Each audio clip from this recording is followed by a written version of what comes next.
Well, hello everyone, and welcome to the Summit 3 North America and what we're calling Phase Number 1. We have brought in 6 teams to duke it out in a single elimination bracket, and we got 2 spots that are up for grabs in Phase Number 2 to go against some of the more recognizable NA teams, but it should be interesting. We've had a bit of a slow start, of course, with the bit of delays, the network going down, the patch pops up. It's like a patch for a couple of hats, I'm sure, but we have finally made our way into the match itself. It's Summoner's Rift taking on the Voidboys, and according to the Dota 2 Lounge, speaking of hats, it is a 79% odds favorite for Summoner's Rift. And well, let's just go ahead and get into it. The coverage being brought to you, of course, by the Summit, or Beyond the Summit, rather, and it's going to be me, KotLGuy. This is my first day in the studio here. I'm trying to work with this setup again and shaking off the rust, but I'm not going at it alone. It's me and Shagbark. But no, for real, I got one good friend joining me remotely once more. It's going to be Mr. David Blaze. Blaze, are you there? I hope I did this right. Yeah, I'm looking forward to this game, man. This is going to be awesome. Awesome. I believe, as far as what I read for the patch, the one thing that could impact the game in any slight amount is the fact that they made some pathing changes. Hopefully these guys didn't get too accustomed to the previous pathing changes, that some of them were very problematic for getting places the way that you want them to. But if they could fix them, then that'll be really nice for everybody overall, I think. And we're going to have a pretty contested draft. So starting it off, we do see the Troll Sniper ban and the Storm Clockwork ban. Demon off lane, he likes to run a lot of Batrider Clockwork, and you actually can see a lot from Mercy Please on that front too. So getting that is a pretty high priority ban and pick, but for now, Jug Lion and Venge versus, so we'll see.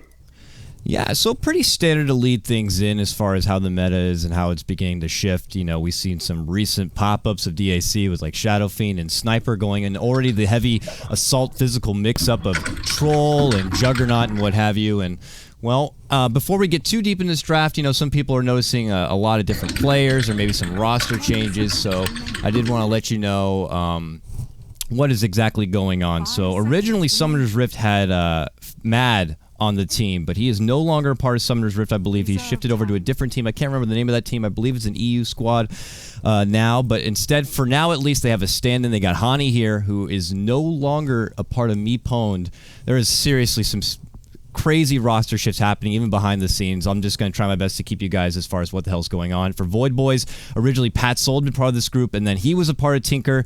Now I believe he's not part of either, or at least for now, we have a stand-in for Voidboys being Burning 1215. So some new faces here. Obviously, a lot of people probably anticipate that the Summoner's Rift squad has the more powerhouse stack, but well, we'll just have to see. It all comes down to the game at hand, and it is single elimination. You drop a couple of games, and next thing you know, you are done with the Summit 3. So regardless of who you're going against, it's better to take each game seriously. Blaze, we saw that in the Europe qualifier. Teams like Power Rangers and Hellraisers got taken off immediately, and you saw teams like the 4 Anchors move on forward. So really, anything can happen. Yeah, most definitely. And I'm really excited to see what this stand-in is made of, because we're going to actually be seeing him in the pro scene legitimately, as he has been picked up by the Tongfu NA lineup. Seems a little weird, but Chinese team picking up an NA squad of Chinese players, or Chinese American players rather, and that's pretty interesting. So Burning 1215 or Burning DD. He is, I believe, a carry player, but we'll have to see if he lives up to that name. Either way, as expected, the Batrider gets picked up here. Voidboys love the Venge Bat opener, because then you can't swap to break the lasso, and that's pretty solid.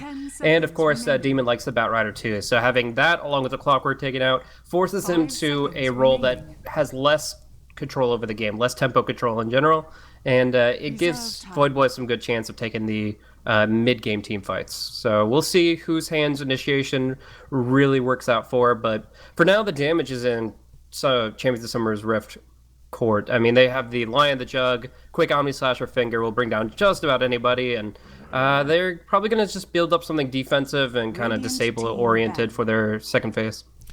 Now, they ban out the Lycan, which is something that Pat Soul had gone to frequently for himself, but as already mentioned, I don't believe Pat Soul's a part of this squad unless he's representing a different name. But We'll see. And it's on Radiant's side, so it's not as potent there, but if they're going for a face rush kind of a style, it would definitely fit nicely. We need to look at starting to build up maybe an offlane potential here for Summoner's Rift, and I'm really curious to see what the roles are going to be, if they're going to have Hani just kind of step into that position 4 that Mad was on originally, and they used to run a lot of jungling heroes, like the greedy kind of get-ups there, getting like an Enigma. Could be nice, maybe even if they wanted to continue with something like that. They already have Lion, who can kind of set the foundation for good lane zonage with his new base damage boost, as well as being mobile across the map and kind of setting up early ganks.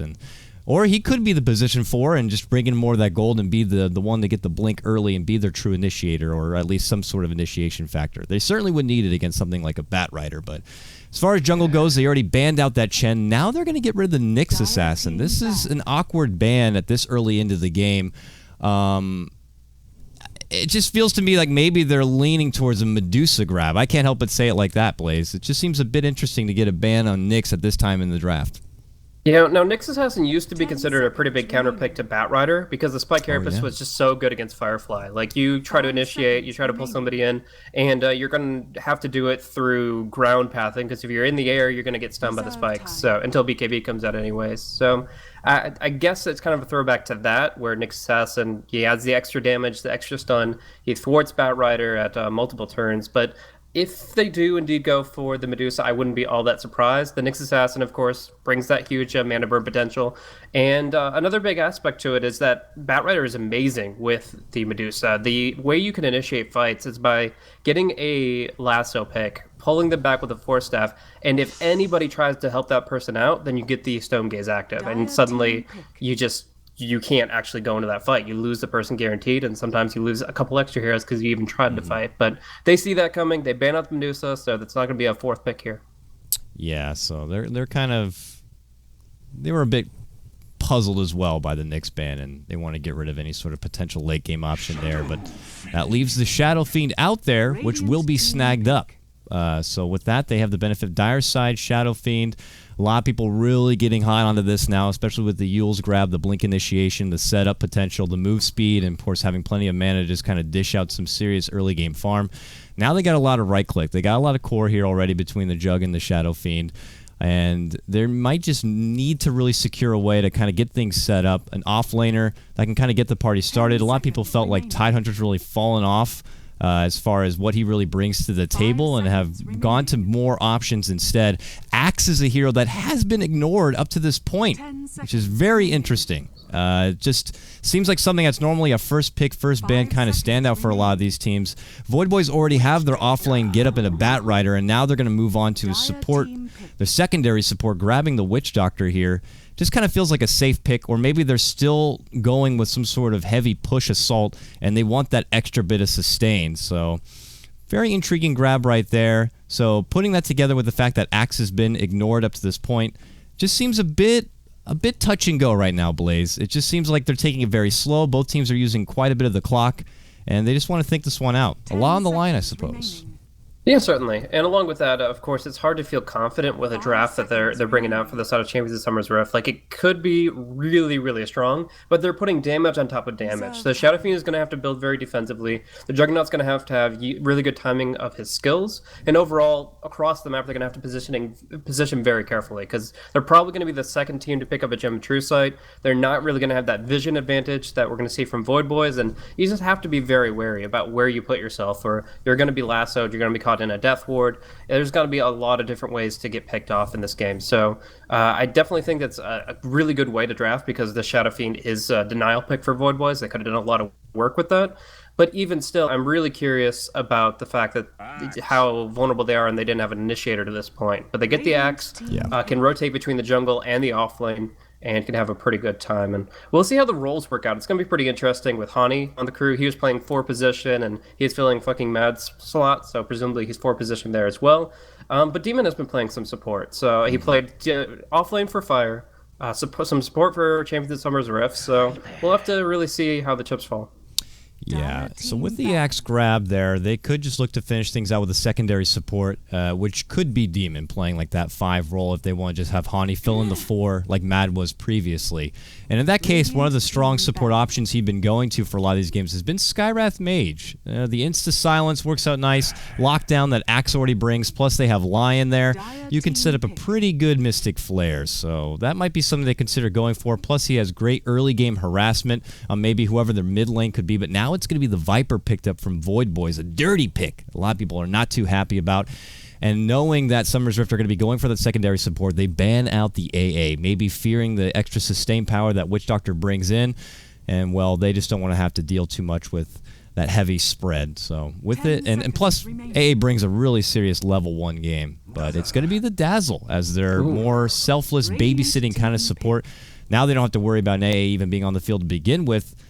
And plus, it's a Dazzle on the side of Axe, so again, works out pretty nice there. So, yeah, seems really good. They have a lot of sustained power themselves. Looks like a pretty well-rounded lineup right now for Summoner's Rift.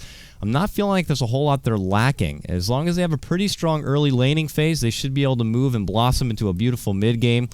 It seems like it's more pressure on Voidboys to kind of have an answer for this, well, pretty cookie-cutter standard lineup that Summoner's Rift have brought forward. 5 seconds. And there's going to be a Spectre pick to round it out, so this is really exciting because essentially they still get that late game core that Medusa could have brought to the table. We get to see Burning DD run a late game hero, which is kind of what the Chinese and presumably the Chinese Americans are known for. Patsold certainly does it well. So, yeah, we'll see exactly what they have going for them with the tempo control of the Batrider Viper. The Viper wins the lane, he gets good mech timing for the mid game, and the Batrider just needs a Blink Dagger to really get involved. But Champion of the Summer's Rift, they kind of are able to make it so they can go for these offensive heroes by picking up the defensive Dazzle. But if he has to play like a 4.5 position, if he doesn't get that farm momentum, then he could have a really hard time. So he definitely has to dedicate himself a little bit to clearing out a couple stacks or pulling very frequently, get some gold because he will need to beef up a little bit or he drops pretty quickly here. And otherwise, yeah, we're going to see Demon and Hani be the support duo, and I'm really excited to see what they bring to the table. Yeah. And I gotta tell you, I'm really intrigued by this Spectre early grab. I mean, it works nicely. There's a lot of potential blink initiation that could be coming out from the side of Summoner's Rift, and a quick hit of that ultimate kind of hinders their, lead into what could be a good battlefront for Summoner's Rift. So that could be a bit perplexed for them. They need to make sure they can take care of this Spectre earlier, not allow her to really begin to be a problem later into the game. But I'll go ahead, shake off the rust here as I hop into this game. Our first one, I know we had a bit of a slow start due to some delays, the patch, the network going down, but we have finally made it in to our first NA Phase 1 Summit 3 qualifier matchup against the Summoner's Rift and Voidboys. And I won't prolong things much further. I'll lead in your introductions on your dire side. It is Summoner's Rift, which was once Team Fire, has been completely dismantled, thrown back together into this new lineup, which has been pretty promising. They did just win the Canada Cup, taking out Wheel 3-1. They've shown a lot of promise. In MLG Pro League, they also got a 2-0 victory over Complexity, so they're on a bit of a hot streak right now, and they want to keep that going all the way into phase number 2. So we got the one and only Banana Slam Jamma. I believe he won NEL February or January, and since then has been really popular in the Twitch sphere. A lot of people go to him. He's got a lot of commentary, and he's been playing a lot of these usual late game cores, your Slark, your Jug, and Troll, and he knows exactly what he's doing. Brax is going to be playing your mid lane, Shadow Fiend, Demon on his support Lion. We got Bugatti, who is also Miracle Chipmunk, playing your Axe, but already we're off to the races here. They're going right for Brax inside the Roche pit. Can they focus fire him down? Nice double stun does come out from Hani. Brax is going to get saved with an early level into the shallow grave, and he walks up to the north to get away, but he can't escape Omega Power, and he's going to get the first blood just a hair before it is going to be the Vengeful Spirit going down inside of the pit. Wow, we are off pretty damn fast, and, well, to finish things out for Summoner's Rift, though, Miracle Chipmunk, like I said, on your Axe, Hani on his Dazzle, and, yeah, man, that is just going to be how things begin here for North America qualifier action. Blaze, if you don't mind, Voidboys, what do we got going on Radiant side? Oh yeah, we've got a dual lane mid between Witch Doctor and Spectre, of all things. Here they figure it's the best answer to the Shadow Fiend. Omega Pona on the Witch Doctor, Burning DD, rocking the Spectre. And then down towards your safe lane, you've got the Vengeful Spirit played by Fly, supporting Beyond, who's going to be running that safe lane Viper instead. So he'll get a bit more farm, and Vengeful Spirit will have a lot more opportunities to just hard zone put pressure on the Axe, put pressure on the Dazzle, not let them kind of stick together as he's zoning Hani back. And of course, that Shadow Fiend's not going to have a good time. Like, I actually think that they're going to have to rotate the line or the Dazzle to mid because Brax is already forced out of lane. Yeah, this is a hero who he is just dependent on having a good head start in the mid lane.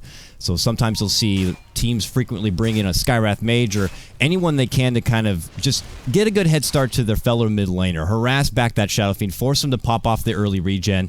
And in this case, they have a dream start. They'd gotten the first blood, taking down the Shadow Fiend, and then he comes back, and now he's welcomed by just a boatload of coconut auto attacks coming out from your Witch Doctor. It forces him back and away, and now when you check his inventory, he's going to be bottling up, crowing it back, and well, he's only down to one shared Tango left. CS, he's at 5-1 to Spectre 7-3, so a bit of a slow start. Top lane, though, they're making it go under Mercy Please. They got the Hex. Stun's going to connect, and he immediately flies for the tree line here. Banana Slam Jamma not going to be able to get close enough with the spin, and it looks like Mercy Please will get Mercy as he flies back to his tower. And if we actually look at the skill set for the mid matchup, it's going to be a Megaponer actually going for some Maledict here along with the stun. And that means that if Spectre maxes the dagger, you can actually see that she's going to be able to do a lot of quick damage to him, and that's going to be putting heavy pressure on Brax. He'll kind of go for a little bit of solo play here. He doesn't have the Desolator or anything, but Omegaponer picked up a haste. It won't get a bounce, but he might still get the kill. Yeah, that was nicely set up. Omega goes and checks out the 2-minute rune into haste, so he just goes up and around, turns the corner back towards the mid lane and catches Brax, and Brax goes down again. It is a hard mid lane right now for Summoner's Rift. Brax goes down the first time with the first blood, now it drops again. The Spectre, who I'm saying that you got to be able to address early on so it can't be a problem later into the game, has got a wonderful head start right now for Voidboys, and this is something you can't sleep on. You may think you have the upper hand. They're heavy favorites coming into this matchup, but Voidboys, if they get a good clean start, they could just get exactly what they want out of this game. It looks like for now, Bat is going to forfeit the off lane and go have an early boost into the jungle. He's got a couple of stacks already built up, and he's starting to stick on the sticky. And with that, he could burn that down and at least get a head start towards what I imagine being his Tranquils, or at least just towards a Blink Dagger altogether. Yep, and you really just got to give respect to that Spectral Dagger. I mean, the second point in it there actually increases its movement speed up to 12%. Yeah, I've actually seen a build where you get Orb of Venom on top of that, and the person just can't leave the lane. So, it's going to be really hard for the Shadow Fiend to get anything more than the max range raises for CS. And I don't know if the Axe is going to come online quick enough to really bounce back from this extreme early game def. And of course the Viper is going to get farm. Now the Spectre moving this quickly forward, and yeah, I mean the Bat Rider will have a decent time as well, picking up his bottle, TPing back to the top lane. He should have a decent matchup there. Unfortunately, it looks like I'm getting a bit of crazy lag spikes here, so I'm reaching out for some nearby help in the house right now before too much breaks out here. It's a bit of a slideshow Dota. It feels like I'm on Perfect World as it is right now, so hopefully we can get things resolved as I reach out for a bit of help. But as it stands right now, it's 2-1. Still relatively calm as Voidboys just kind of have their initial head start here. Hani's already eyeballing the Ancient stack early as he makes his round towards the bottom lane to continue helping there. Just wants to try to help out as far as the bounty runes do pop up at that 4-minute mark, but he'll head back to where he was previously, and in the matchup on bottom, Beyond at 16-3, Axe 16-2. Surprised to see Axe is able to hold his own so well against this Viper matchup. I get a testament to his support being able to help him out, but now he moves on to the sidelines here, and he's going toe-to-toe with Fly and is able to force him back. But it's just a bit of footsie play here. But yeah, so overall, relatively even it feels in the bottom lane. Very good for Axe. Doesn't need to fall back on the jungle quite yet. Yeah, but I feel like the fact that they're getting so heavily suppressed in the mid lane, I mean, of course, Brax will be able to bounce back just with levels alone, but it's not great in the sense that you're not going to be able to snowball forward. You're not going to be able to get the big item on him until everybody else is doing really well. Like, Banana Slam Jamma, he's having a pretty good time. He's gotten 28 CS. He's already got the Ring of Aquila up, so he's going to have some really quick farm there. But Brax is going to the jungle without even many stacks to his name. Like, he's actually going to be miserable this game. But I guess one good Axe initiation with the early Blink Dagger, and that could all turn on its head. It looks like we got the lag resolved. Apparently in this house, if you do anything on Steam, whether download a game or a patch, it just lags everyone out. So with that, though, we're back underway. Brax, big damage. Coconut's going to connect. but they already have the rotation help from Hani. It's no reason to overdive when you're just going to get welcomed with a shallow grave and get yourself killed. So they make the smart call to play it patient, and with that, they get the rotation out. Now look at this. Miracle Chipmunk actually heads into the woods. He's taking away a bit of the side Radiant camps here and just continues to harass Fly. Just no respect right there, but there's Omega Power. He goes towards the rune, which is going to be the bounty. Brax looks to interject, and with that, they kind of muscle their way into it, and they're able to grab the top one. Well, they don't grab it yet. Demon at least spots it out. It's a haste. He now takes it for himself and maybe wants to scout something out on the top lane for now, but nothing's going to be there, as they will just kind of hold those for now. So even though it is a struggle, it feels like for now in Summer's Rift in their mid lane, I feel like they're getting a lot done both top and bottom. So with that, once his Axe is able to throw together some respected farm, he can really be a nuisance. It looks like he's going to lead things off with a Vanguard get-up, as he already has the Ring of Health. But mid lane, we might have to keep eyes there. Demon gets the stun, has that haste rune still as he comes in, and they get the return kill, taking down Omega. Your Witch Doctor going to be sent to the grave. So really good for Brax here. He actually gets the last hit on that one, so the Necromastery stacks up to the maximum here. 29 souls for him. He is feeling pretty good now because he can just right-click last hit easily. He is using his raises for now just to be sure of it because he doesn't want to miss a thing. But the Axe build is actually pretty interesting because he's already been making these aggressive plays in the jungle, but he actually does go down just to the Viper's damage over time. I was going to talk about his potential durability with the fact that he has 9 HP regen over time. I mean, that's 3/4 of Tranquils, but it's actually going to be a Haunt up top, cleaning up the Lion, and now they will just force the Juggernaut back as well. There's just, despite the potential sustainability of the Axe, the raw HP isn't that great, and Viper's dealing a lot of magical damage coupled with his physical, so I guess it's just something that Miracle Chipmunk underestimated. Hey Blaze, sorry, bear with me one moment. Our stream went down during that hiccup period, and we're trying to get back up and online here, so we're going to work with that. 1 second, LD's even here looking to help me out, make sure we can get it back and squared away. Hopefully we're back up now. It looks like we should be fine. So with that, 4-2, Voidboy still leading out the charge here as they get a lot done, pushing Banana back in that top lane, and, well, we're back and underway. 8-minute rune's going to pop up. Bounty is going to be at the top, which is going to be snagged up from Voidboys, but bottom, that's where we have both sides kind of scouting it there. It looks like Miracle's going to be able to pick up the Illusion rune, a rune that actually Axe really loves to work with here. You get the counter Helix benefit on all of his illusions, and he actually scouts out Mercy Please, who's going to have to fly the low ground to get away from this one. He's just trying to find his own bit of farm and getting towards that Blink Dagger, which he is rushing, mind you. After getting the boots in the bottle, he's got about 1,900 gold saved up. You're going to see both teams really try to turn up the pace here once they get these blinks online.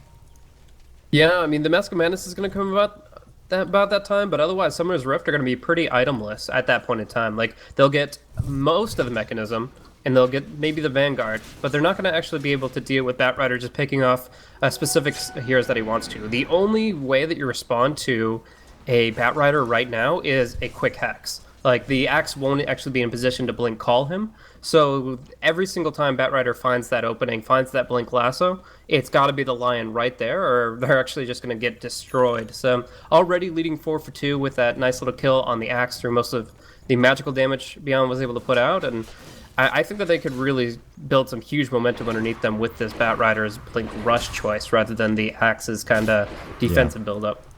Yeah, it's pretty defensive for now, maybe trying to just be the bouncer in most of these fights, but that might not be enough. If Voidboys get what they want, they can do just little quick hit jobs.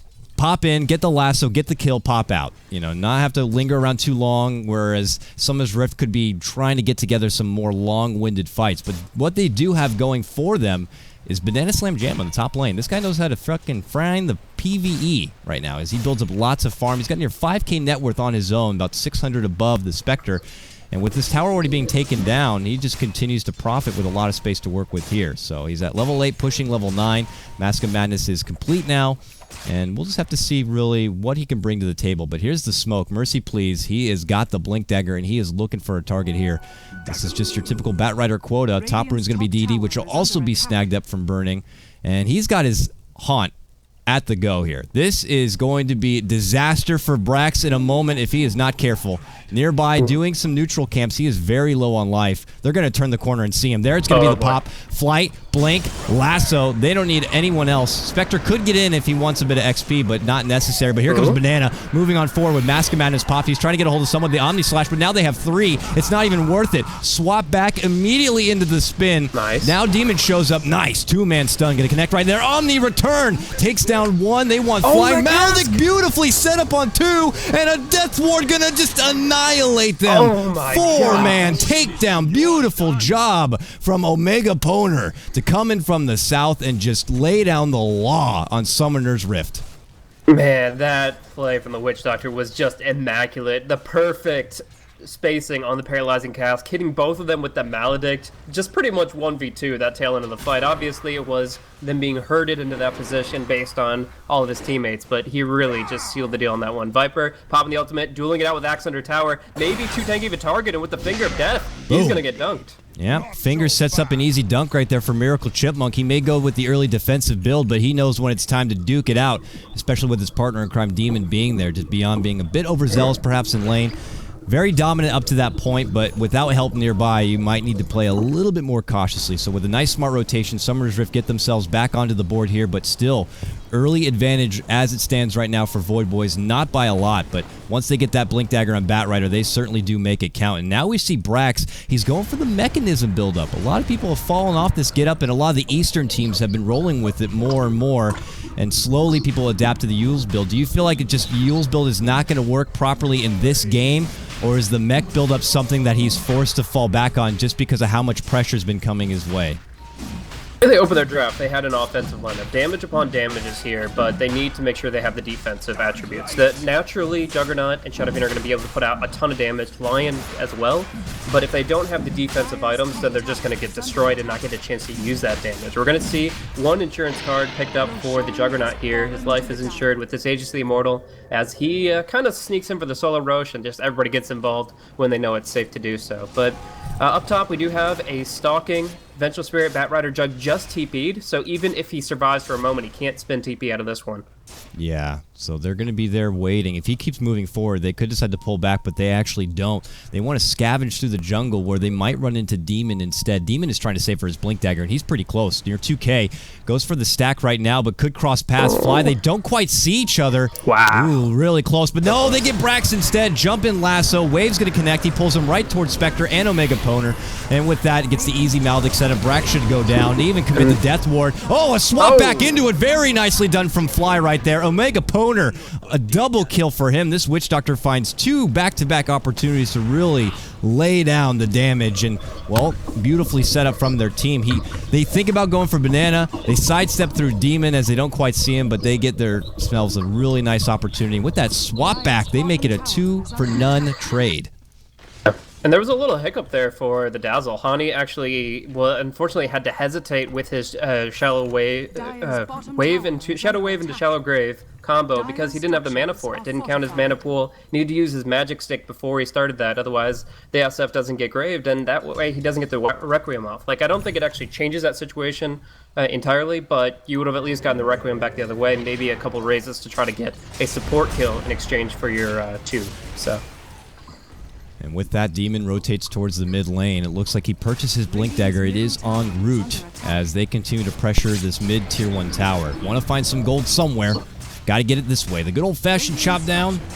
And it looks like Spectre is considering to interject. They have a TP rotation here. Maybe they hear it.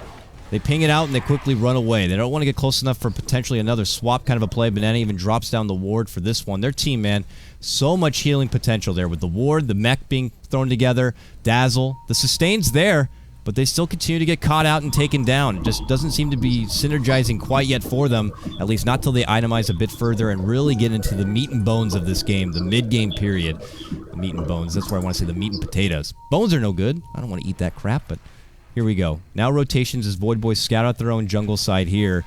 We'll see if Summoner's Rift will look to go on the offensive, and they do. The second that Demon gets this Blink Dagger, they're ready to make something happen. Oh, and the Blink also on Axe. Didn't even notice him throw that one together. He got it pretty damn fast after the Vanguard, and they're going for mid lane Blaze. There's the jump on the fly. They get the call, and this should be an easy support takedown, and it will be. Dies so fast they couldn't even get the dunk off, but Brax is very thankful to at least pick up the kill. They can build this momentum actually into a tier 2 push. I mean, obviously, you have to worry about the Spectre's ultimate. She's looking to finish level 11, but the creep wave is nowhere nearby, so she's probably going to have to throw a level 1 Haunt out unless they can delay just a little bit further. They have the fortification. Level 11 will be coming out for Burning Deity just in time for this fight, but still, the quick initiation. Very nicely set up with the blink there from Demon. Allows the follow through from Axe to hold him in place, and then the dunk seals it. Ward's going to be dropped trying to push Summoner's Rift back, but they don't want to leave until they take down this tier 2. And, well, the Glyph is going to hold them there a little bit longer. All the meanwhile, Spectre's been bottom lane, holding the Haunt for now. The tier 2 is going to drop, and now they make the jump onto Mercy, please, and they will take down the Bat. Oh, man. Quickly striking back. Summoner's Rift, which would look like a very staggering start, quickly becomes 10-7 with a couple of quick takedowns, man. Looks very good. I really don't understand why they were picked apart so easily like that. Like, they saw the Blink Daggers come in, the Axe, the Lion, and they can do a lot of work with these items. And I'd really, like, obviously the prime objective for Voidboys there was delay the tier 2 push, get Spectre active, and go in as 5. But obviously the Viper respawn time was really long, and then the Blink jumps over and over and over. They kind of played singularly there, and that just broke it apart. So, yeah, I actually think that was really advantageous for Summoner's Rift. They're using this Aegis really well, and they're actually going to be able to build more momentum on Burning. He might be able to get the Haunt away, but it's close. Daggers through the trees, being crafty with his escape, but Banana doesn't want to let him go easy, sees the help, and quickly spins the hell out of there. But can they reconverge? Mercy goes in, gets Hex. Demon could be in trouble now. The Grave's going to be there. Is he going to go for a quick TP? He doesn't have it. Has the wand still, but really just holding there with very little life. He's actually fine. He's able to blink away and gets healed up from Hani. The Aegis is going to be forced to be popped right now. Meanwhile, they get the pullback onto Axe. Chipmunk goes down. Omni Slash return from Jug and just slashes through Spectre like butter. And now it's going to be Banana Slam Jamma who gets taken down. A 2-for-1 trade all day right there. Plus Demon, who was able to narrowly escape with the assistance from Hani. Voidboy showing that they still have a little bit of life in this game. Don't want to afford to hand over too much to Summoner's Rift and are able to bring it back a bit. It's worth talking about that Summoner's Rift have a lot shorter cooldowns, especially when they get towards level 16. The Omni Slash, the Finger of Death will be a lot shorter, so I think that they can kind of rally a little more rapidly and actually get back to the fight. But as it was, yeah, the fight was kind of unnecessary. They wanted to use their Aegis it was on the last like 20 seconds, and they did use it, but getting cleaned up pretty hard after the fact. So still, we see some really good ultimate usage from Voidboys, and they're going to be able to spread the map pretty well now. Like the Spectre can farm top, Mercy Please has a lot of great tools for farming the enemy jungle or pushing up the lanes, and I don't think that Summoner's Rift are a really good team for rotating back to defend things. They're really good on the offensive, but kind of splitting themselves up, playing defensively, it's just not great. There's a jump in from Demon to try to get Viper, but Fly was waiting in the wings with the swap, uses it there even though the finger goes through. They don't have enough muscle power to break through the Viper quite yet, but here comes the man, the one, the only muscle. Chipmunk dives behind the tower there, eats a lot of damage, forced to walk back, no casualties yet. Now Banana going to be spinning away from that cask. And it looks like Summoner's Rift are just going to be forced to commit and try to at least get this tier 1. We're hoping to at least lead things off with a pickoff on the Viper, but they have help nearby, and they will sacrifice this tier 1. So Summoner's Rift just kind of continue to bully now into this mid-game period where their draft, a star-studded meta draft, really begins to shine here. They're going to now overtake the Voidboy jungle and just kind of keep them away from any sort of easy access to farm. It's starting to feel like that point where Voidboys could begin to slowly build up a lot onto the back of this Spectre.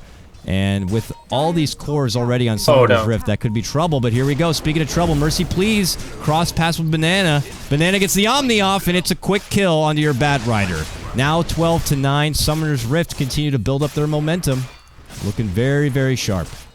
I'm actually not sure why the Batrider wasn't farming and pushing out the mid lane during the time that bottom lane was being pushed, because there's no way you actually take that fight without Haunt. Burning DD was committed to the top lane, Haunt was on cooldown for 25 or so seconds. They could have just gotten the 4-staff for the Batrider. Instead, he does a little bit of, like 1 or 2 creep waves, then gets killed off. He actually ends up net negative during that time period, and Summoner's Rift continue to build. Omni Slash and cooldown, but everything else coming back up shortly. They're going to be looking to put pressure out once again. I mean, they could wait for Roche before they go for their next bout of aggression, but I mean, that could be spawning in 30 seconds or 3 minutes and 30. It's not always guaranteed.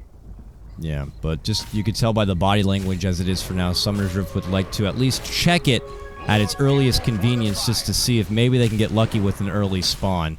But they also need to make sure they can get some ward coverage on the ground. We don't see a lot of it from either side, but now smoked up. Voidboy's maybe anticipating Summer's Rift, scouting out the area, and they're right. They fly in, they get a hold of Brax to bring him back. But what a beautiful call from Chipmunk to hold them all in place. This could be disaster, but Burning shows up, now moves on forward. Mercy dancing from the high ground. Brax gets off the Requiem, but doesn't get anyone down with it. Shallow Grave, keeping him alive for now, but ultimately will be dropped. Omega Poner gets that kill as he's now dominating. Voidboys heal up and retreat. A lot of action there, not a lot of death, but they are able to bring down Brax. Demon now looking for an opportunity, maybe crosses past with Burning.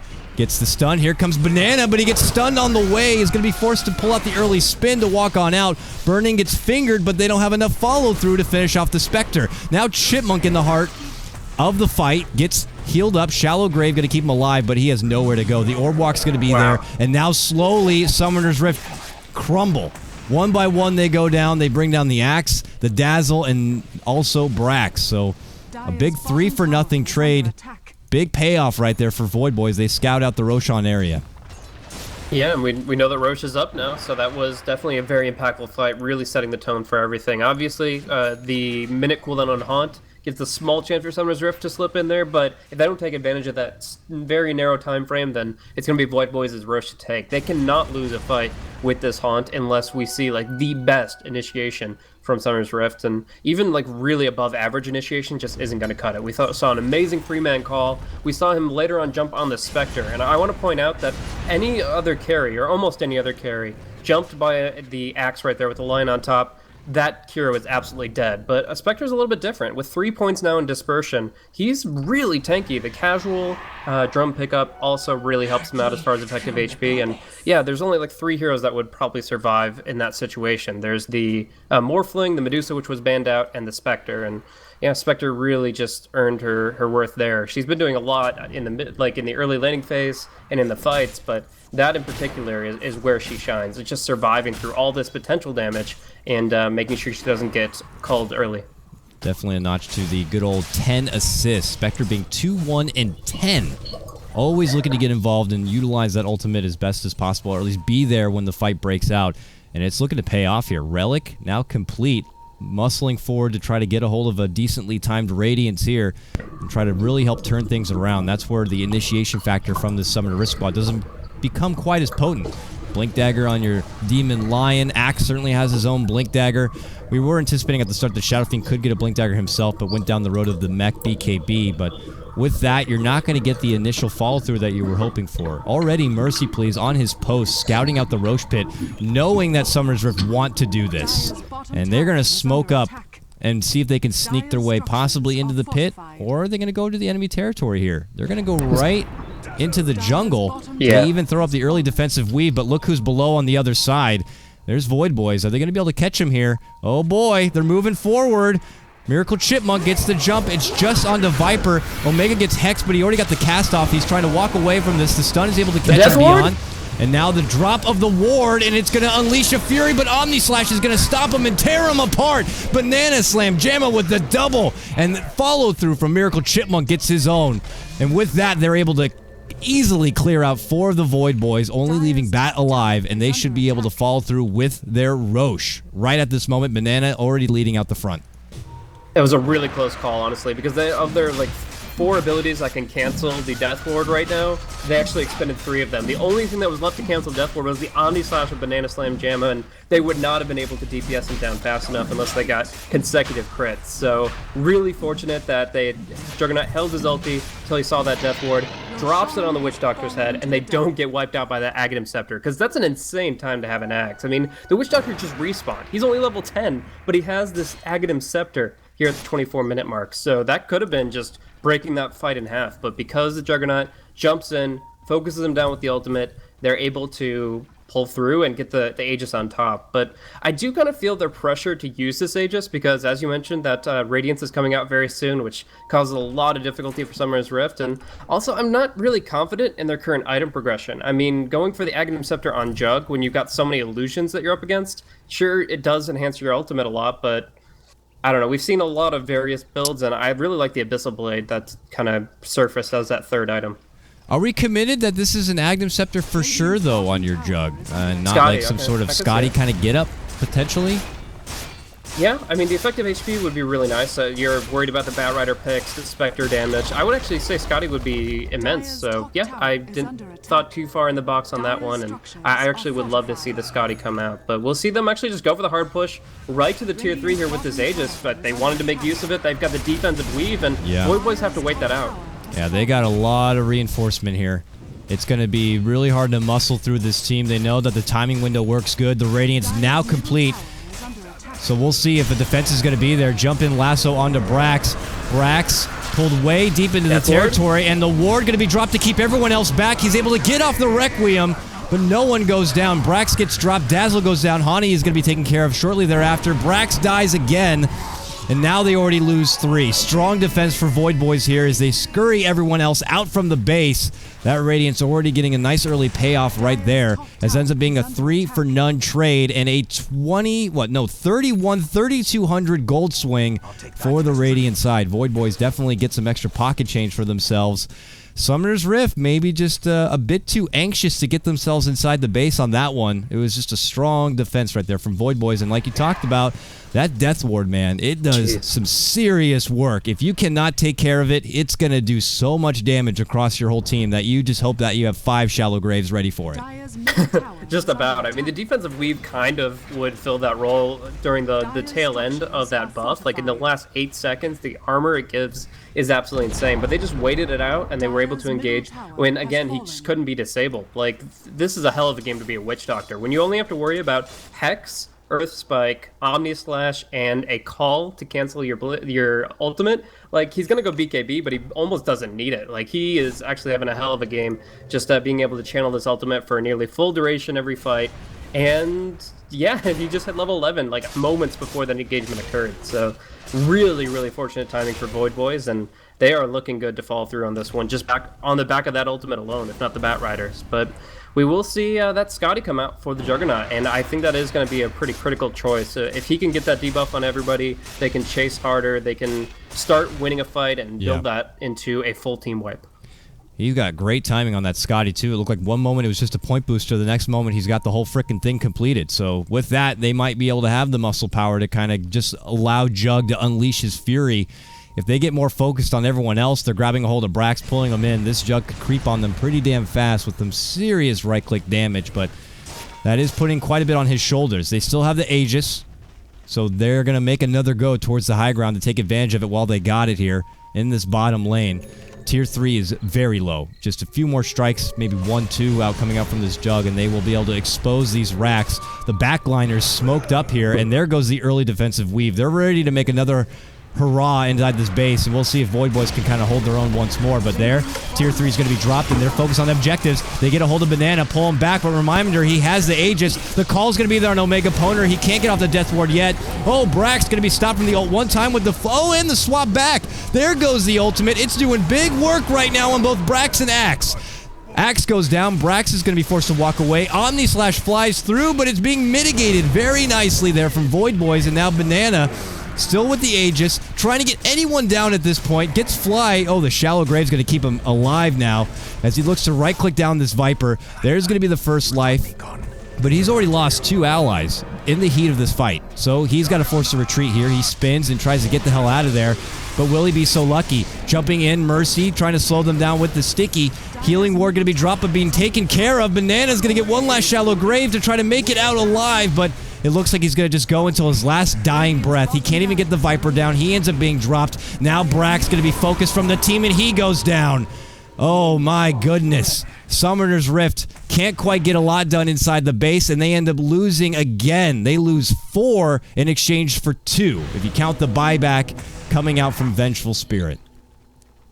Insanely good hold from Voidboy. I mean, they are breaking like water on rock right now, trying to get to the high ground, but every single time they're met with disaster. I really want to point out some insanely good micro coming in from Omega Poner. He had the axe right in front of him, and he was only at like half HP, but when he dropped down the Death Ward, he chose to attack an adjacent target instead of the axe, and that means that the counter helix isn't proccing over and over and over and just spinning on his face. The attack animation, what begins, is what procs counter helix, so hitting on somebody else and then bouncing back to the axe will not trigger that effect, and he survives the entire duration because of that fact alone. Really good game sense from Omega Poner, micros it perfectly, and they're just getting tankier. Like, while Summoner's Rift are trying to buy time by building up their defensive capabilities with items like Scotty, we talked about the mech, picking up the Dazzle, like, these strategies will buy you time, but they won't be the game finishers. Whereas Spectre going for the heart, like, they're further and further, we're going to see Summoner's Rift just not have the damage to compete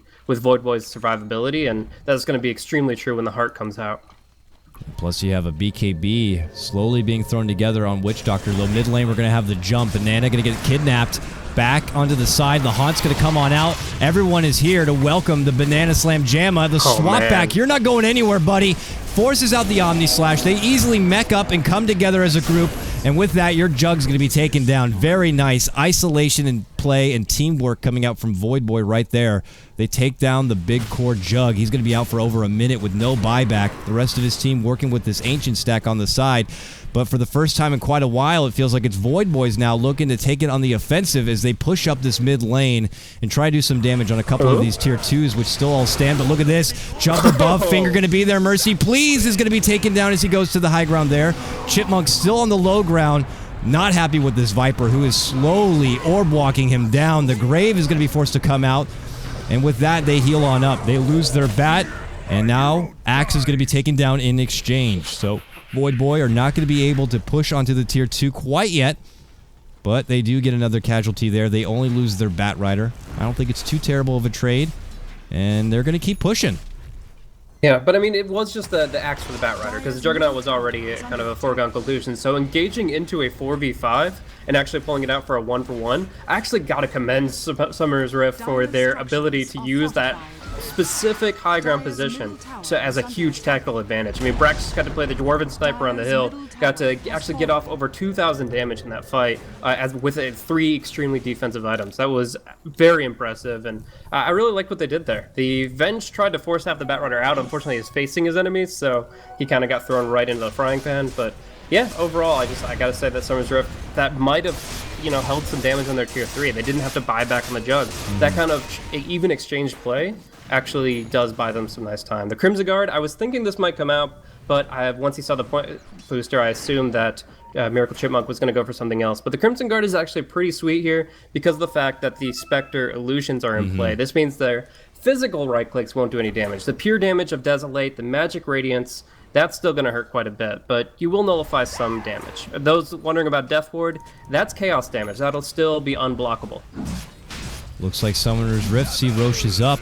They start dancing with the big boy, but nearby a Voidboy squad might have a hankering as far as what the hell's actually happening here, but before they really realize it, they could see it go down. Jump in from Mercy, snags Brax, but they are able to get it. Cheese is still going to be left in the pit for now as Brax is on the high ground and going toe-to-toe with Spectre. The Shalgrave going to be there, pops out Requiem. Nope, the swap back cancels it. And now he's forced to just go into right-click mode. He dies. Witch Doctor dies in exchange without being able to... Oh, he got the Death Ward off, but it was very short. Burning, though, going to get focus fired. Taken down. Double kill for Banana. He wants a triple. Going for Mercy, please, here. The Force is going to bring him to the low ground to get away. Demon looking to catch up with the Blink Dagger here. Was able to step back and grab that cheese, by the way. Oh, here comes Chipmunk. We're going to cut him off at the pass. There's the jump in, and Mercy, please, will go down. A dunk to be your cherry on top. 4 go down on Voidboy. Summoner's Rift lose 2, but also get the Roche and the Aegis, which is still in hand here for Banana Slam Jamma. They just trot themselves down this bottom lane. The third go at this bottom rack set for Voidboy. This time they might be able to do the damage they want, or at least force out a buyback from Spectre. Yeah, I'm really surprised that Spectre decided to go for the Manta style here rather than the Heart of Tarrasque. Right now he's the VIP booster, and he had like 4,000 gold, so that's your heart almost. But I guess he didn't want to buy out fully, and actually quick hacks coming into the Bat Rider. He can't force yet, and he's actually going to get stunned out entirely. The Lasso's almost useless on this hero, and Juggernaut's just going to keep running. But they have a buyback. Like he will fall, but the Aegis is going to be in a lot better of a position. Yeah, it's going to be far away, but help might not be there. Axe already says, I'm out of here. And Banana could go down twice. So with that, the first life going to go. Demon's nearby, scouting it out, but he gets hit with the dagger, so can't immediately blink in. Maldek's going to catch right thereafter, so it looks like Jug will end up going down. Unfortunately for them. But Voidboy, man, they put up a pretty strong defense. Finally, they get him down, man. And if you look at the racks, really, still no new damage has really been done. This does, however, you know, cost Voidboy their buyback on Spectre. You know, instead of being able to kind of preserve that money and take it to the next level, he's going to be sidestepping a bit just to try to get those resources back. But hey, they still have plenty of racks to work with, and Summer's Rift are going to be forced to go back to the drawing board once more now that they lost their Aegis. Yeah, and of course the Batrider did have to buy back too, but he's really already kind of gotten the items that he wants. He could go BOTs, he could go BKB, which would prevent that Hex play, but otherwise it's just not a big deal. The Geometry site was in the hands of the Lion. He was able to slip away, so Demon, he loses his bottle, he keeps the gem, and it's actually going to be Brax that gets scouted out or pinged out at least. They don't have detection though, so this Invis-Rune should give him invulnerability as well as invisibility. Gotta be nervous, though. You see 3 Voidboy members. You hope to God they don't know somehow, some way where the hell you are, but he is giving him so much intel. Jump in, immediate burst. The swap back gonna be there from Fly. The stun won't quite connect, but they're able to finish off the Batrider and that front. So they get their one-man hit with the benefit of Brax and that Invis-Rune, and it forces Voidboys to step back. Their initiator and Batrider being down. We'll just see Summer's Rift just kind of take back control for now. Farm up more. You got 3k gold saved up now for Brax. It looks like he's going to be handed the cheese there from Demon, and he gets an ultimate orb. So with that, the pressure continues here in the bottom lane. Spectre finding her own way top. No Haunt right now, though, so we'll have to use a TP to kind of get back as far as defensive goes. But I guess maybe with Batrider being down 40 seconds, no Lasso to worry about, no Haunt to worry about, Summer's Rift are going to give it the good old go once more. The 4th time now, Blaze, in this bottom lane. As long as they can control the Death Ward in this fight, I think they can actually finally take the racks. But we'll have to see. They're buying time right now. The Wave of Terror combined with the Death Ward is absolutely excruciating in the right situation. But I believe they will hold their skills long enough to bring down this Witch Doctor. And these racks are huge. It gives a nice gold to the team, the pressure, and a little bit of moral victory. Like, essentially, like, they've been trying to get these racks all damn game. Finally, they acquire them. It's gotta feel good, but they're actually gonna go for a little bit more damage on the tier 3, get a free fortification cooldown, and back off there. So, feeling really confident about themselves, and they feel right back in this game off of that. That's a second win for them, because getting those picks is really huge, getting those racks is really huge, and the Juggernaut's actually buying out for a very important item here. He's got the Basher, he's going to go Abyssal Blade, and if he buys out, I think it's the right call, because honestly, this Death Ward is the only thing that's stopping them from taking these fights, and the Abyssal Blade should make it, so that's not an issue. Just such a nice big boost. You know, in recent patches, they buffed up the amount of gold your team gets when you take down those racks. So they all benefit so much from it that Summer's Rift can step back, take this moment to kind of control the tempo of the game, and if they want, maybe even stall it out a bit till the Roche is back up once more, and then they can look to go for maybe a final blow inside the Voidboy's base. And just unfortunate timing there. Voidboy's expended a lot to get a defense on the 3rd go in the bottom lane, but at the point that the 4th time, they didn't quite have what they needed. Plus the pickoff on Bat certainly doesn't help. Spectre does have the ultimate at the ready now. He's throwing together some farm in the meantime, but I don't know if it's going to be enough to match. They look to go on the offensive, though. They smoke up and head right towards the Roche side. And they could cross paths with Banana Slam Jamma here. Mercy's there. Flight, Lasso, brings him up to the high ground, right into a Maldek. Now they're trying to burst him on home. Flame Break there. Shallow Grave going to connect. He's trying to spin himself out. Brax, meanwhile, dishes out the Requiem. But they, last second Omni's going to save Banana Slam Jamma for now, but ultimately will go down. They trade the Witch Doctor, and now they fight right on the peak of this hill. The swap back is going to help out. Summoner, oh man, they get the Spectre saved. Vengeful Spirit goes down. Dunk can't quite get it. He's barely alive to hold on to it. Beyond able to fly away with barely any life. Beyond gets his mega kill, and now Mercy Please is just trying to get the hell out of there. But the Yules, Demon, steps on forward, but he's already out the door. So it ends up being what looks like a 2-for-2 trade when it's all said and done. Costs Brax his cheese just to stay alive for a bit longer, but they hold their own at what was a nice, promising start for Voidboy there. Yeah, I mean, I think that they were pretty even in their position going into that engagement, but they've shown that they now have the presence of mind and the focus to try to stop that Death Ward at all costs, and that Juggernaut was really involved in that process. So really good by them. They do lose out on the cheese, and Voidboys actually get more gold out of it, particularly on the Viper. But yeah, it's just one of those kind of clashes that you can't avoid with the Smoke of the Seeds, and the fact that everybody's just wants to control the Roche pit in terms of vision. It's obviously not up yet, but getting the preliminary wards up, especially when a gem is on the field, it's so important. Otherwise, those wards will be broken very, very quickly. So I gotta say that I like that Voidboys moved in that direction, trying to make the play happen. Summer's Rift kind of denied that, maintained their gem, and we're actually going to be seeing an Aghanims come out very, very soon for Demons. So that's going to be insane. They even hold the bounty for him. He gets a nice double rune setup with the haste on one end, runs to the other, grabs the bounty, and continues to farm. They are definitely giving a bit of priority here so Demon can get a hold of that Ultra Finger, which is already level 3 nowadays, level 16. Could be huge burst potential across the board. So hoping to have that in their arsenal for the next hurrah, which could be towards the mid lane to finish what they started. Your new Roche timer is going to be up in a moment's notice here. So I'm expecting Summer's Rift to kind of keep their eye out over there. Same goes for Voidboy. With a Batrider on your team, you always have the option to contest and try to make a quick snag, but you got to know when the right time is. And I got to say, with that plus the Haunt from Spectre, they could put up a reasonable defense inside the pit, but if they lose that fight, man, they could lose the game, just to kind of put it straight, you know. They actually can't make that play without vision. That's the biggest issue for them right now, is they went out to try to get a pick, and they can place wards on the back of that when they get the gem back.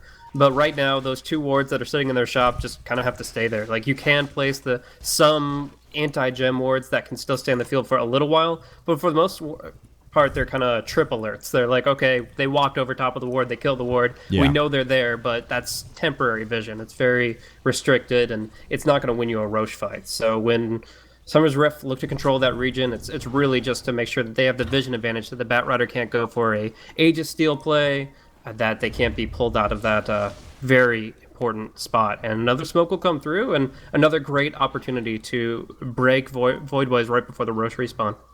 They scout the Roche. It's not there yet. Demon's going to grab the Invis. Doesn't need to worry about a rune spotting it out as they have that gem, and they know that nothing's nearby. And Fly's going for a demon, but Omega Poner's going to get caught out. Chipmunk jumps in, gets the call. Immediate Omni Slash going to be used just to make sure they get that Death Ward out of here. But here comes Mercy. Jump in lasso, grabs the big boy axe, pulls him right next to the base front. And with the buyback from Omega Poner, they have all 5 on the field while they lose Chipmunk. Meanwhile, back in behind there, it looks like out the door, Summer's Rift will run. And Voidboys just kind of expend their buyback on trying to get a good return play, but Summer's Rift are happy to just wait till their axe is back into the living world. So, I mean, that buyback does get them the axe, but overall, it's kind of scary because of the fact that they weren't able to get more. The Shallow Grave TP, the Force Staff TP, just barely, narrowly escaping, and they're actually stronger right now because they don't have to worry about that Witch Doctor buyback. But the buyout does come from the Juggernaut. We will see that he goes for the Abyssal Blade here, and I'll see a pretty awesome Finger of Death coming out on the creep wave, which Banana Slam Jam is like, kind of need those, but he's got the big item, the Abyssal Blade, and that could be a game-winning item in the right fight. It's just testing out the finger, making sure it works, you know, with this new fancy Scepter get-up right now. Got that 5-man spread potentially coming their way, so we'll see if the setup is going to be there. We could see the dream unfold right before our very eyes, but nice little positive reinforcement here. Summoner's Rift see that Roche is up, and they go immediately to work. There's going to be no contention nearby.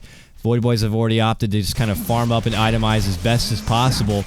Buy out if necessary just to put up one strong defense. But there you can see the Aegis going to be picked up there from Banana. Brack's going to be the one to hold the cheese. It's Gouda, and now he's going to head towards the mid lane. We'll see if they can make another big damage into the Rex and try to put a seal on this game. It's been a slow start to get this one going, but it's been long-winded up to this point.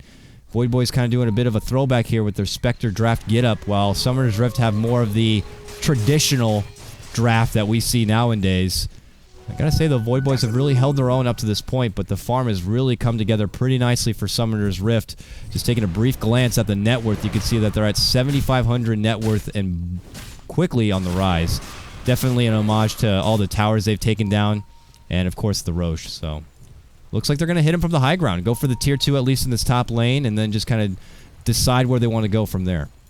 Yeah, if they get a pick opportunity, they're going to take it, and they're going to try to win the game right off of that. If we look at the buyback status, Spectre, she bought out for the heart. She is very far off the buyback, and Witch Doctor, obviously, he's running on the clock right now. So essentially, they have to make this last fight work. If Summer's Rift go for initiation, there's no second chance for Voidboys. They have to hold the position because they're going up against Aegis, they're going up against Cheese, and they don't have the buybacks. So one thing to note real quick before the fight breaks out, we've got a Shadow Amulet on Omega Poner, and that will actually nullify the Abyssal if the gem's already down. So we'll see him stay on the back lines, and maybe he can make it happen. Lasso's going to connect on Banana, pulling him back. He does have that Aegis, so they're expending a lot just to get that first life down, and they will. Meanwhile, they're tier 3 under assault here.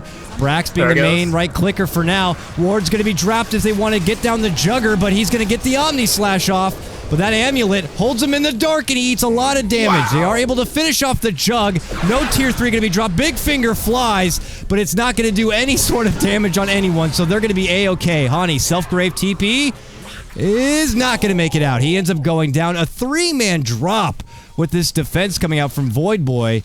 Big win for them. They're just trying to see if they can get anyone else on the way out. Oh, man, Blaze, what went wrong so quick? That epic Shadow Amulet, dude. I didn't know if it was like too preemptive to drop it the way he did, but it actually turned out to be perfect. The gem was way out of sight. There was no way they were going to get vision until like the last second of Juggernaut's ultimate, and as soon as he's out of the ulti, he's dead. The Juggernaut had the Abyssal Blade available the whole time, was looking for that Witch Doctor, looking for the Witch Doctor, just wanted to bring him down. And it's going to be a ghost that brings him to death. That is actually insane. Just too spooky coming from Witch Doctor, and that is actually going to be dropping down their tier 3s. We do have a buybacks available, but they're going to at least glyph before that comes out. Glyph, hope that they can delay. The buyback's already going to be used from Brax, but they would love to be able to hold bananas for now. Finger's going to fly, but I mean, it looks like Spectre just kind of shrugs that off like it's no big deal. Now moves on in, gets a tier 3. Call's going to be there as they pull Mercy Please towards the bottom. Fly now. They're going way into the base right here, trying to take him into the uncomfortable zone of the Summer's Rift fort, and now, well, they're unable to get him finished. Banana's going to be back now in 1 second, and a buyback immediately comes out from Miracle Chipmunk. It looks like Voidboy are going to take their tier 3 and just get the hell out of there once that buyback comes out and Banana comes back to life.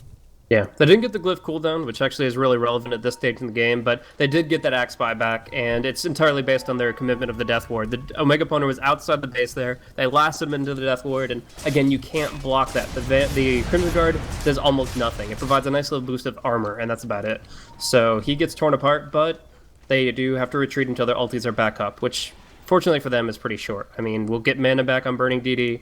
We'll see the Bat Rider cool down a few seconds, and Summer's Rift, they're going to try to make the play happen. They have a Geometry Sight on Lion here. That is actually probably the biggest thing to note. If the Lion can actually blink in when that Witch Doctor is doing his business with the Shadow Amulet, with the Death Ward, that's when the stuns can come on him, and that's when he can actually be canceled. One cancel, and they actually have the chance to win the fight. If they keep it going the entire duration, it's impossible. So for now, Summer's Rift continue to have pressure here in the bottom lane, trying to keep Voidboy spread thin. But the jump there, Lasso, whoa! Quickly going to be sidestepped. Finger for your face, sir, says Demon. And helps out his ally. Crimson Guard even being popped. Viper wants to keep going here, but Spectre makes the call after the haunt to say, we don't want any part of this. And now Beyond could be caught behind. Oh, he's able to get forced forward, and he'll be fine. Man, very touch and go from both teams right now. Narrow escapes from both sides. Summer's Rift, though, still holds strong. This haunt down could be a factor to allow Summer's Rift to kind of keep the pace going their way, but that was a little too close for comfort. That quick Manta certainly helped. Yeah. That Manta, I mean, I thought it was just going to be a quick pick. I was just like, okay, well, Banana Slam Gemma, goodbye to your buyback. But he actually is able to just barely break the cast animation on that spell and is able to disengage. Nice force staff still from the Bat Rider to help the Viper get out of almost the same situation. Really close to being disabled and being killed off. They're going to de-ward this very freshly placed Observer. That might be... yeah, it's just going to be not helping them out. That's their only ward on the field right now. And yeah, I don't know if they want to wait for Roche, but this is one of the first times they've actually gone for the high ground without Aegis or Cheese. Oof. Pause. Well, they have Cheese on Juggernaut. Okay. Yeah, so almost second life there. Be able to get out through. Abyssal Blade at the ready. His Mantis still on cooldown for about 15 more seconds. A brief hiccup as far as lag goes for Void Boys, but they seem to be ready. And what a time to have a pause here. Just a moment to kind of collect your thoughts, because it is going to be go time here in the mid lane with Banana leading out the charge and Brax by his side. They start to unload. Requiem going to be popped. Not much damage there, but they're able to quickly slaughter the Bat Rider, who's going to be forced to buy back. Now Brax under heavy assault. Shallow Grave going to save him for now, trying to at least walk away, but will end up going down. Triple kill for Omega Poner with that Death Ward. Continues to do serious work. Summoner's Rift, they call out the retreat, and they got to get the hell back, but Mercy Please from the dead gets a hold of Banana Slam Jam and pulls him right back into the open arms of their team. Oh, what a jump in from Chipmunk. Gets the call off, tries to help him out, and now they want to go back on their own assault, but they can't get it done. Right there, he goes down. It's a 5-man wipe. Void Boys only lose their Bat Rider. A testament to Witch Doctor, and that huge ultimate still has a strong defense for Void Boy. They live, they move forward, and they're going to try to at least force out the buyback from Banana, but they have nothing on the Shadow Fiend to come back, nothing on the Axe, nothing on the Dazzle. We could see Void Boy take a Rex, maybe 2 at this point. Yeah, I'm actually not sure where that second gem went, but it was not on Summoner's Rift's inventories. They were not able to see that Witch Doctor at all. They were just in full disengage mode, full retreat, and I think that call from the Axe was their last ditch. They go in for the play, it doesn't work out, they don't have enough damage, and they knew that what being wiped like that was the game ender. We have Juggernaut about to buy back to try to hold the throne, but it just seems impossible now. They stall out with the glyph, but they got to pull out the buyback because Void Boy are going right for the jugular here. They take down both tier 4s, and now they're going right for the throne. But here we go. Banana going to get caught up, man. Bat has had his number with this lasso all game long, and it just doesn't stop. Now, barely alive. She's going to be popped after a Shallow Grave, but this is just all an effort to not die when they actually need to kill them and get them out of the base. Otherwise, they will just lose this game. What a ravage almost coming out from Demon right there, but it doesn't matter. Banana goes down, and it looks like the first game is going to go to Void Boy. A bit of an upset here, Blaze, to lead things off for game number 1 of this best of 3 for Phase 1 of the Summit 3 NA qualifier. Look at it go. That Witch Doctor play was absolutely insane. Just a perfect game for him. A really smart pick coming out. It was like their 3rd pick, but throughout all 5 heroes, it was hardly countered at all. It really was on Demon to get the Hex on him when he had that Geometry Sight. After that Shadow Amulet came out, they actually had very little they could do. They could Earth Spike if they knew where he was. If they didn't, well, good luck. But yeah, it's just, it really is him being able to... First of all, one big aspect is Blink Daggers being put on cooldown. Like, if without that, the Axe could just blink and taunt it every time. Invisible or not, he knows in general where you are. But with the fact that everybody's Blink Daggers on cooldown, the only people who have ranged abilities to interrupt Death Ward are the Lion, kind of the Juggernaut. And it just didn't work. They didn't interrupt a single Death Ward, and he just absolutely destroyed that. I mean, I would look at hero damage, and I would easily see Witch Doctor at the top there, even though Spectre puts out a ton. So really well played by Void Boys. Made a very kind of niche lineup work out extremely well due to a devastating laning phase. Yeah, man, props, MVP, of course, to Witch Doctor. Omega Poner got it done with that Death Ward, and all those early kills he picked off in the early game led him to get that Aghanim Scepter, and beautiful timing. And even though Summer's Rift put together a very nice, respected meta kind of style draft, it just wasn't enough. So with that, that will wrap up game number 1. First game is going to go to Void Boy, but Summer's Rift want to bounce back and take it to a game number 3. And that coverage is going to be happening here. We're beyond the summit. I'm KotLGuy. Catch me on my Twitter at KotLGuy. Catch my great co-caster Blaze at BlazeCasting. And we'll be back in just a moment with more Dota action coming your way. Stick around, folks.